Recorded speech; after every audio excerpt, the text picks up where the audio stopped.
At 0517 local time, the USS Gravely's forward gun mount shudders to life. Steel shifts, crewmen freeze mid-step. Above the Caribbean, the destroyer's combat net erupts with a single phrase. Condition 3. Set and man all key stations. Nobody needs an explanation. 3 unidentified surface contacts are closing fast from the southwest, their speed rising, their formation tightening. On the tactical screen, call signs flicker to life. Sierra 1, 2, and 3. Flag of origin, Venezuela. On the bridge, the captain doesn't raise his voice. He doesn't have to. Orders ripple through the decks. Magazines unlocked. Safeties cleared. Crewmen don helmets. Below, in the Combat Information Center, radar operators track the targets. Closing in at 28 knots, bearing 243, converging. The destroyer's 5-inch gun rotates just a few degrees, enough to send a message without firing a single round. Visual confirmation? Negative, sir. Low profiles, likely fast patrol boats. The Venezuelans are running light. No heavy signatures, just speed and intent. Whoever's driving them knows exactly how to get close without crossing a line. The Gravely's electronic warfare suite hums online. Sensors spread across the electromagnetic spectrum. Every ping, every emission recorded. Up on deck, sailors glance toward the horizon where the sun hasn't yet broken.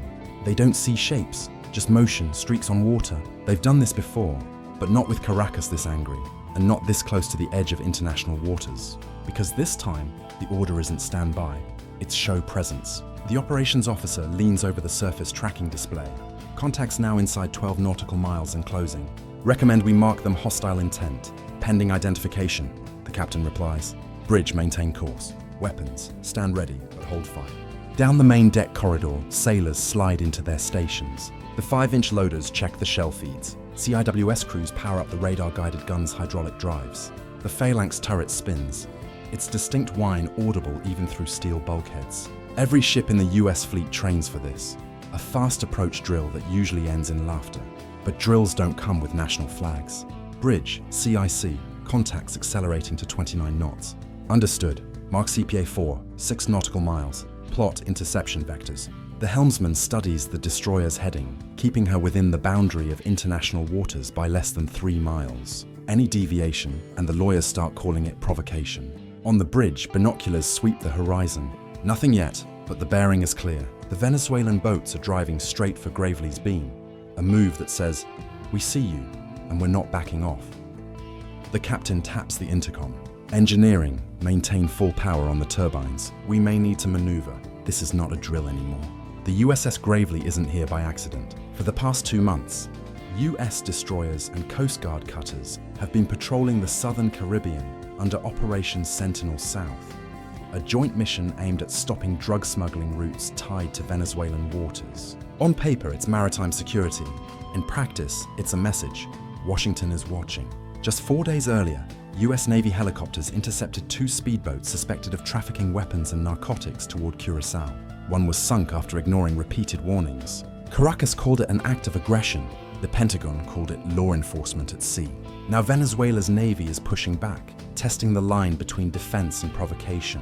The USS Gravely, an Arleigh Burke-class destroyer, is among the most advanced surface combatants afloat. At 155 meters long, its SPY-1D radar can track over 100 targets, while its Aegis combat system links directly to US and Allied aircraft overhead. That power is what makes these encounters dangerous. One misunderstanding, and the escalation curve is almost vertical. The Venezuelan patrol craft likely belonged to the Guaycamacuto class, fast, lightly armed, and ideal for harassment missions. They're not designed to win a fight. They're designed to make one happen. Within US Southern Command, these gray zone encounters are known by another term: controlled friction. The kind that stays political, right up until it isn't. For the sailors aboard Gravely, none of that matters right now. The politics are 1,000 miles away. The threat, less than 10. Every system that matters aboard the Gravely is now alive. On the foredeck, the 5-inch 62 caliber Mark 45 gun hums in standby, its barrel locked toward the southwest. The weapon can fire 70-pound shells over 13 nautical miles, accurate enough to hit a moving speedboat, if it ever came to that. Aft, the Mark 15 Phalanx close-in weapon system, nicknamed Sea-Whiz, spins its 6-barrel Gatling gun, ready to spit out 4,500 rounds per minute. It's the ship's last line of defense, designed to turn incoming missiles into metal dust. The sailors call it angry steel. And right now, it's one bad decision away from speaking. Inside the Combat Information Center, the Aegis system fuses radar data, sonar returns, and electronic intercepts into a single digital picture. Every crew member sees the same information: contact bearings, range, vector, and speed. The ship's SLQ-32V3 suite passively listens for enemy radar signals, hunting for the telltale pulse of a targeting system. So far, nothing. Then there's the eye in the sky, the MH-60R Seahawk, the Navy's multi-mission helicopter. Crews call it Romeo. It can track submarines, scan surface vessels, or drop sonobuoys. It's the ship's overwatch and its early warning combined. The flight deck crew gets the call to prep for launch. Rotor blades fold out, tie-down chains come off. Every motion is calm, rehearsed, practiced 100 times before. But make no mistake, the entire ship is one order away from war footing, and everyone knows it. At 0519, the Seahawk lifts from the deck, its twin engines roaring against the morning haze. The crew call sign is Razor 21. Their mission, eyes on.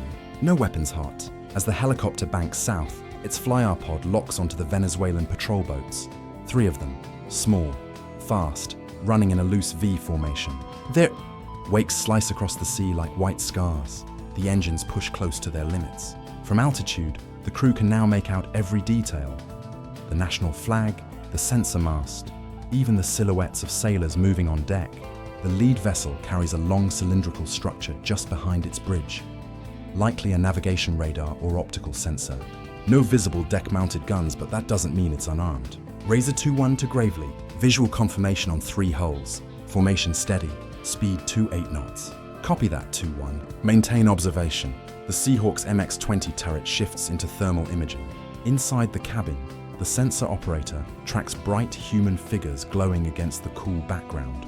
3 at the helm, 2 midship, 1 aft, all watching the destroyer. Down below, USS Gravely holds course. Her SPY-1D radar tracks the boats with centimeter precision, yet the crew avoids locking on. That would push things from defensive to provocative. The goal now is posture, not pressure. The Romeo helicopter banks wide, tracing a wide arc, a silent reminder that the US Navy sees everything. For now, it's a standoff, tense, deliberate, and tightening by the minute.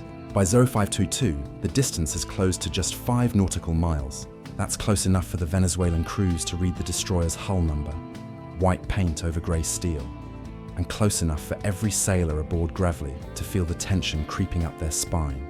The bridge makes the first move. Venezuelan naval vessels. This is a United States warship operating in international waters. You are closing distance at high speed. Alter course immediately. The transmission goes out first in English, then in Spanish. Silence follows. Seconds drag by. Then a voice from the CIC breaks the quiet. Lead vessel still accelerating. 29 knots, closing to 4.8 miles. The captain's tone remains calm but firm. Set visible posture. I want all topside systems in sightline. No targeting radars active. On deck, the Phalanx CIWS turrets rotate just enough for their barrels to catch the dawn light. The 5-inch gun locks in traverse, deliberately visible to the Venezuelan helmsman. The message is unmistakable. We see you. Don't make us prove it. A reply finally crackles through the comms net. Thick accent, strained tone. This is Venezuelan Navy patrol. You are operating close to our territorial waters. Identify your mission. The bridge responds instantly. Venezuelan naval vessels, this is USS Gravely. We are operating legally in international waters. Maintain safe separation. The boats slow slightly, from 28 knots to 20, but keep formation, now shadowing the destroyer's starboard beam at 6 nautical miles. It's a dance, careful, measured, and dangerously close to the edge. Every sailor aboard knows the unspoken truth. It's easier to start a war than to explain one. That's why the rules of engagement, the ROE, are etched into every commander's mind. Under US Navy policy, force can only be used if there's a clear hostile act or unmistakable hostile intent. A fast approach doesn't qualify. Even a radar lock might not unless it's accompanied by a weapons signature. So Gravely holds steady. Her radar tracks, her cameras roll, but her missile cells stay sealed. What complicates this moment is geography. The destroyer is only 14 nautical miles off the Venezuelan coast, technically international waters, but close enough for political theater. Venezuela claims extended control under its so-called Bolivarian Security Zone. a unilateral policy Washington refuses to recognize. That's why these shadow games happen so often. Both sides act within their rights, both knowing the truth depends on interpretation. Legally, Gravely is in the clear. Morally, the crew just wants to avoid becoming tomorrow's headline. Because if one sailor makes the wrong call, if someone misreads a radar spike or flinches at the wrong moment, this could go from routine patrol to international crisis in under 10 seconds. That's the paradox of deterrence. You show strength by not using it, and right now, restraint is the only weapon that matters. By 0534, the Venezuelan patrol boats begin a slow, deliberate turn east. No radio farewell, no acknowledgement, just a silent withdrawal, the kind that says, "We've made our point." USS Gravely holds course and speed, recording every detail. Radar tracks, communications, power levels, even the temperature of the gun barrels. All of it will be logged and sent to US Southern Command before sunrise. Overhead, the Seahawk lingers a moment longer, circling once before heading back to deck. Its sensors capture the Venezuelan boats rejoining formation, moving parallel to the coast at reduced speed. Back in Washington, analysts will dissect every frame, debating whether it was a test of response time, a political signal, or a show of frustration after US anti-smuggling ops embarrassed Caracas that week. For the sailors aboard Gravely, none of that matters. They did their job, executed the mission, followed the ROE, and prevented a standoff from turning kinetic. But every commander in the Caribbean knows the truth. This wasn't random. It was a warning, one made of motion, not fire. And the next time those radar blips appear on the scope, they might not turn away so easily. This wasn't an attack. It wasn't an accident. It was a message. Deliberate, strategic, and impossible to ignore. Venezuelan patrol boats don't just drift into the path of a US destroyer by chance. Every movement out here carries meaning, and every response, or the lack of one, reshapes the balance of power in the Caribbean. Next time, maybe someone edges too close, maybe someone blinks first, or maybe this quiet chess game finally turns into something louder. So here's the question for you. If you were in command of Gravely that morning, would you have held your fire or shown force? Drop your thoughts in the comments. I want to know where you stand. And hey, if you'd like to go a step further and support the channel directly, consider joining the fleet. You'll get loyalty badges, priority replies, and help us bring more true maritime stories to the surface. Head over to our channel page and click join to get on board. Fair winds, sailors. And remember, coffee always tastes better after a near incident. See you in the next one.